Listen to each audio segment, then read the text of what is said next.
Good afternoon. Welcome to Bereans at the Gate. This is our video blog for September 24th, 2018. This is our first video blog since the spring, is that right? Late spring. And some of our readers have asked, Dr. Wheeler is indeed alive. Dr. Clausen is indeed alive. They're refusing to publish on the blog, it seems. I don't know what's motivating them exactly.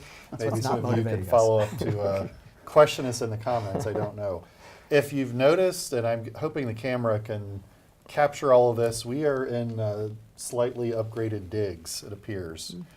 We need to really thank a few people for doing this. We need to thank Mark Weinstein. We need to thank Chad Jackson, Janice Saplee, and of course Dr. White. They've all invested a lot of time and resources in upgrading, not just for us, but for the university in general. And so thanks to them for this. This is a really nice studio. Nicer than I think I would have ever imagined that we would have. So Better than we deserve. Better than we deserve. There's no argument about that. So gentlemen, now that we've reestablished contact with Wheeler and Clausen, we should ask a question, I suppose. I'm guessing the topic of the day is Brett Kavanaugh. It seems to be all that anyone is talking about. And so I guess we can start with the severity of the charges. You guys have heard his accusers, if we want to call them that. How severe are these accusations, Bert? How serious do you think this really is? Well, I think that if it was true and accurate, it's very severe. The notion of holding someone down and covering them, trying to restrain them in that way, it was very problematic if accurate. So, anybody else, how severe? Yeah, they're severe charges, but they also have to be placed in their context. 36 years ago, as a teenager, and then some 30-some years ago in college, although I would take that one more seriously, I think. 36 years ago as a teenager, it's a serious charge at the time. Technically, it would not be a charge now. Statute of limitations would long have run out on that. Doesn't mean it wasn't bad at the time. It occurred. But it occurred so long ago, you have to ask the question, do people ever change and are they ever given grace in this situation? Jeff, what were you going to say? I was just going to correct, I guess Maryland's does not have statute of limitations on sexual assault. So Maryland does not? Maryland does not. So that could be pursued. Then the question is, are these charges at all credible enough that any prosecuting attorney would try to go after this, which is highly doubtful. Yeah, there's the you know that evidence they're that you credible, in the sense that they're plausible and could be believed, but without corroboration, it's very difficult. I can't imagine anybody would actually pursue such charges. So if it were established, let's just assume, if it were established that he's guilty or we could somehow corroborate he did one or two of these things or both of them, would that be enough for you to say he doesn't deserve to sit in the Supreme Court? Well, certainly, I mean, if he did let's stick with Ms. Ford's allegation first, because I find the one far less credible based on what we've heard initially. But she comes out across as a very serious woman.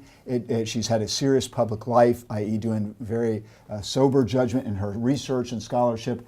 Doesn't look like she had an agenda just out to get him. The profiles I've read on her suggest that I believe that she believes what she is asserting at some level. So I don't know beyond that. So given that, if he has done that, he has denied that unequivocally. He has said explicitly, I did not do it. So now, independent of your comment about, well, hey, there's a lot of gap in years, he has lied currently, if true, which in my mind is an immediate disqualification. On the record. That would be. Yeah, on the record. Himself. So if he, now it is totally plausible that both of them believe what they are saying. And it's totally, even either direction, i.e. his account is true, or her, according to her account, he was stumbling down drunk so much, it's possible he doesn't remember. Right. I don't know. And she was drunk too, right? Well, she acknowledged that she had a beer or something. How much, that's all she knows. So I don't know. Bert, what do you think? Well, if these were established, would it be disqualified? Undoubtedly, he would be disqualified. I don't think we would even need to worry about him lying because, I do not think that even if it was established that he actually is voluntarily trying to give a falsehood here. I don't think he's lying in a sense of attempting to lie. He may not remember it correctly, nor may she remember it correctly over that length of time and with the nature of the event. But if this did happen, I think there's no doubt in my mind. So if it had been, and let's just play this game, if it had been established and he had said, it's possible I might have done those things, I don't remember, I was inebriated somewhat when I was at this age, and that sounds maybe like something I could have done, I don't know, I was out of control. Yeah. but I've changed, I've grown, I've put this behind me. There's no evidence that I've ever behaved that way outside of that very narrow context when I was young and foolish and didn't know what I was doing. Would that change your mind? Now, granted, he's already on the record as perjuring himself, but if you'd handled it that way, would that change how you'd think about him? Assuming no perjury Right, occurs. assuming no perjury, right. If that's the scenario, I would be inclined to give him grace on that. But I'm not on the Senate, in the Senate. Yeah. And their political aspect of it is he would be radioactive at that point, I think. I would be inclined to give him grace because it is 36 years ago, and people do change, and we can't hold people to the same standard, the same responsibility 36 years later as if nothing had changed, if he's still the same as he was back then, a wild teenager, something like that. But there are some things, if you did them as a teenager, that I would say you're not fit to sit in the court, right? Yeah, go do something different. Depends, I guess. Right, I mean, you're not entitled to a Supreme Court position. Exactly. So, I mean, some things I would say are just immediately disqualifying. Murder. Murder, you pick yeah, it. that would be true. I would think this would as well. I mean, this is behavior beyond the pale. Yeah. I mean, I didn't know people that did this. This isn't something that was going on It regularly. was something that was going on regularly when I was in college. Sexual assault? Yes, it was regularly going on. Golly, not where I was. That's certainly what's alleged in the culture, is this goes on all the time. Alcohol-fueled, yes, common. It went on. You know, I can remember voluntary going on. Involuntary to me was not common at all. Yeah, I don't think, I tend to agree with you, but the public discourse seems to think this is a commonplace occurrence. What about... Well, I don't mean commonplace in the sense of 50% of the people were doing it, but a good many people were doing it on college campuses where it's more concentrated at that age, in that age group. What about the credibility of the accusations? Let's start there. I mean, how, Jeff, you said Dr. Ford has established herself as a serious, sober person, Seemingly. trustworthy, well-reasoned from what we can tell. And let me push back, does that suggest then that she's telling the truth? I mean, what if she were the opposite of all those things? Well, I mean, we see the same kind of record for Judge Kavanaugh as with her. He seems to be a very sober, very really good guy from the public record since then. So I don't know that that really helps. All it does to me is suggest that the independent, we haven't even touched, and I don't know that we need to touch on how the Democrats have handled this. Independent of that, I think that her charges we ought to give them serious consideration. Yeah. That is entirely different. So let's tie in briefly to contrast it with the second lady from that we've heard from that could not remember as of just a few days ago whether it was even Judge Kavanaugh that she saw, and after 6 days of meeting with her lawyers became convinced that it was. Right. That seems a little odd to me. I would not give that the same level of credence I'm giving Professor Ford. I think her charges are much more worth listening to. Yeah. But we still have quite a bit of consideration on what the standard of justice really is. If you have a single person making an accusation versus another. We have heard she has identified a number of people that were allegedly there. All have denied any knowledge, every single one. Right. So that undermines that undermines somewhat of her story. That doesn't mean that she's not telling the truth. No, it doesn't necessarily. This means she doesn't have the kind of evidence to be convincing. She doesn't.